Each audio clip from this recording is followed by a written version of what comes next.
दुल्हन के अपहरण के मामले में दाहोद जिला पुलिस को बड़ी सफलता मिली, जिसमें पूरे जिले में हड़कंप मच गया। नमस्कार, आप देख रहे हैं अवध इंडिया न्यूज। आइए नजर डालते हैं कुछ खास खबरों पर।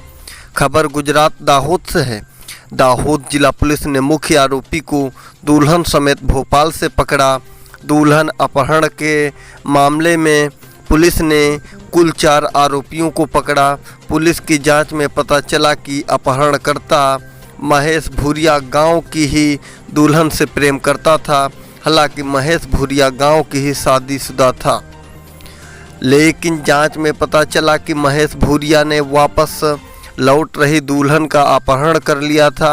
एक पागल प्रेम संबंध में शादी करने के बाद पुलिस ने लूट में शामिल 4 लोगों के साथ साथ देसी पिस्तौल भी जब्त कर ली है और आगे की जांच कर रही है। रिपोर्ट दिनेश भाई परमार की खास रिपोर्ट, गुजरात दाहोद।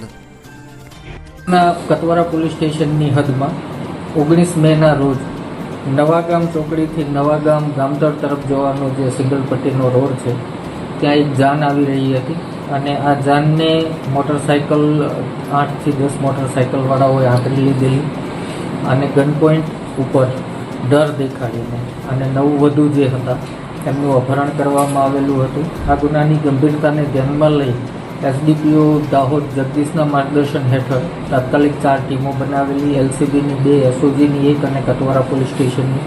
આ તમામ ટીમો ટેકનિકલ અને હ્યુમન ઇન્ટેલિજન્સના કામે લાગેલી।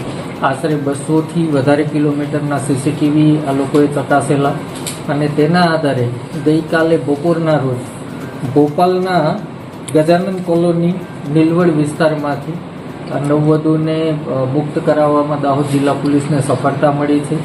આ ગુનાનો મુખ્ય આરોપી મહેશ ભૂરિયા, જે 6 વર્ષથી આ નવવધુ સાથે સંપર્કમાં હતા અને નવવધુના અન્યત્ર લગ્ન થઈ જતા એના પર ગુસ્સો રાખી આવેશમાં આવી અને એણે આ કૃત્ય કરેલું, જેમાં એની સાથે 14 જેટલા અન્ય આરોપીઓના નામ ખુલવા પામેલ છે।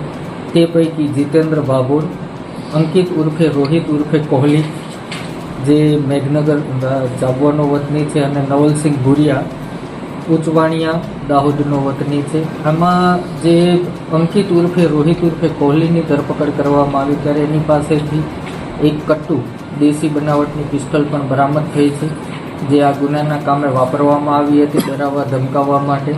આમ આ રીતે આ ગુનાનો ભેદ ઉકેલાયેલ છે અને જે નવવધુ છે એમને હેમખેમ ઉગારી અને પોલીસ દાહોદ પરત લઈ આવી છે।